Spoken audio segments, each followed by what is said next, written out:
Excuse me! Taxi! Come on, what are you doing? This is the 77 WABC minicast. Former Deputy National Security Advisor under President Trump. KT, great to have you. Give us the latest. You know, I just continue to be dazzled by President Trump's ability to deal with Iran, and he's just racing circles around all the critics in the media, the Democrat Party, all the Europeans. I mean, today, what happened today is that Scott Bessent, Secretary of State, came out and said that because Iran had miscalculated and had bombed a lot of the Gulf Arab countries, where a lot of Iran's leaders, the IRGC leaders, political leaders, have stored their money in the banks of the Gulf Arabs, that the Gulf Arabs are saying, okay, America, come and look at our books. You can see where the money is. You can sanction the money. And so the squeeze play goes on.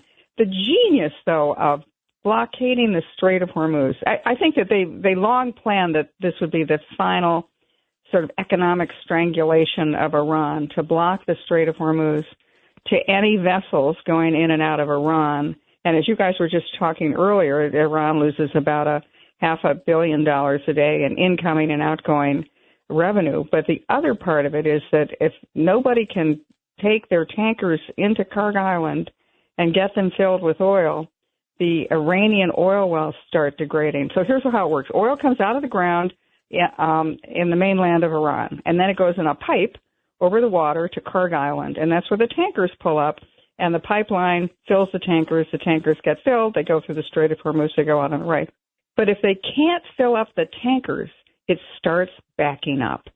And there's about a 13-day sort of grace time where if the tankers are not there, if the oil doesn't go out of the pipelines, it backs up, and then Iran is in a very difficult position with its wells, because its wells start breaking. John knows this better than anyone. John, weren't you talking about buying oil at like $5 a barrel? When they had no place else, when the Canadians had no, under Trump 45 and during the crisis, when the Canadians had no place else to put the oil, and they ran out, and it's still coming out of the ground, because it's coming out of the ground, and no place to put it. They sold it to us for $3 a barrel for whole containers. Yeah, because I guess we made a gross margin in that one. I guess. John, that's why you bought this radio station. But we have extra money for at least 5 minutes. And you didn't cut me in, John. No, leave. But they continue. I mean, the brilliance of the Trump. First, you do economic. Well, first you start on the beginning of the first term to sanction Iran, instead of Obama, who of course gave money to Iran. So in the first term, Trump sanctions Iran oil, and then he gets the Israelis and the Gulf Arabs to form an alliance, the Abraham Accords. And then in his second term, he does economic warfare last. He does military warfare first. So he destroys the proxies, Hezbollah, Hamas. He takes out, then with the Iran war, he takes out the Iranian missiles, army, air force, the command and control centers, nuclear sites, nuclear production, defense industrial base. And then once that's pretty much accomplished, then it's economic warfare. And that's where they are now. And that's the thing we'll have a timeline on it. Iran isn't, I think this whole thing will be done in 2 weeks. Wow. And it sounds, by the way, he was saying today, I love this. He calls it Operation Economic Fury as opposed to, it's great. And I love that he's flipped the script. We also have Governor Pataki here, KT. Hello, KT. Simple question. Hi. When you were in the White House, you obviously looked at the possibility of being in a conflict with Iran. Did you anticipate that they, as part of their strategy, would close the Straits of Hormuz? And did you discuss what would happen if they did that? Absolutely. Going back to the Reagan administration, when Iran tried to shut the Strait of Hormuz as well by laying mines, I mean, that has been a central part of Middle East war plans and war gaming going back 45 years. So, yes, of course, that's the first thing that Iran could do when everything else fails. I mean, for them, that was their ace in the hole. And the other thing is that as we were looking at their nuclear program, you realize that if Iran is willing to use the Strait of Hormuz, destroy global trade, right, destroy global traffic, bring down the global economy with the Strait of Hormuz, can you imagine what they would have done if they were allowed to have nuclear weapons and how they would blackmail the world? And so, yes, there was always a plan to deal with the Strait of Hormuz. There were military plans to open the Gulf. There were economic plans, as President Trump has now put in play. It was always part of the plan. So all these little reporters and commentators who say, well, Trump didn't anticipate it. Look, you guys, you are so far behind, you think you're ahead. That's a good line. I got to remember that one. Did you hear what Governor Pataki had to say before? That when the other guy won in Hungary, they were picketing, they were Cheering. Russians go home. Russians go home.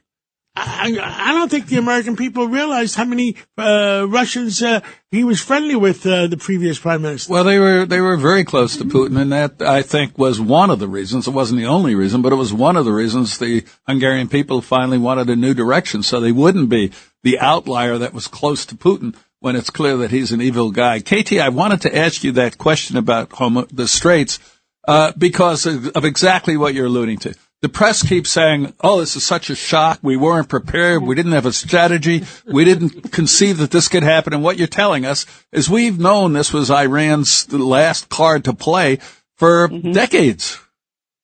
Yeah, and we also knew that there was a military solution to it. Take Kharg Island. If they laid mines, you'd get the minesweepers in. There are a lot of military things. But the genius of Trump is he knew that that's where they would go. He knew that they would at some point, in their moment of desperation, close the strait. So then that's not the last move on the chessboard. We get the next move, and the move is to blockade Iran and to strangle Iran economically and financially. Yeah, he already sort of foretold that, which is really brilliant. It's like a chess game. Rudy Washington. Yes, the president doubled down and said, I'll up you one more and I'll close your ports. And as a result, I think there's going to be an unintended consequence. And that unintended consequence is it's going to force the Middle East to have workarounds. And they're going to have pipelines bypassing that choke point. Right. They don't want to be in this position again. They don't want to be in that Yeah. position again. And you're going to see pipelines going past the choke point, and it's going to be a permanent stain on the economy that they're going to have to overcome. Yeah, I mean, I'm getting a report from Ithaca, New York, from Roger. Gasoline in Cortland, New York, is $3.99. $3.99. It's a little cheaper than most are $4 something right now. Well, it's going to come down quick. Yeah, it'll come down quick. And also, President Trump spoke about that. He said it might be high at the time of the election. I think it'll come down, but it might be high. He's willing to take that risk. The other thing that is, again, the genius of all of this is two more parts of it. So remember that so much of the traffic of tankers going through the Strait of Hormuz is the insurance out of Lloyd's of London. London was always the insurance capital for all these tankers. And now that Lloyd's of London said, no, it's too risky. We don't want to insure these ships. So Trump says, okay, well, America can insure those ships. So we have now become potentially are going to replace London as the insurer of choice for these tankers. And then the next part of it is that President Trump says, you got empty tankers? Come on over to America. Come to the Gulf of America. And they did. That's why the price. That was the reason. They all went. All those tankers went to where was it? Down in Houston, down the Gulf Coast, and they loaded up. That's the Gulf of America. That is why the WTI moved higher than Brent. KT, so that's a genius observation. Yes, we are now going to replace Iran as a world oil source. We love you, and we'll talk to you again real soon. Thank you, KT. Thank you, KT. Thank you.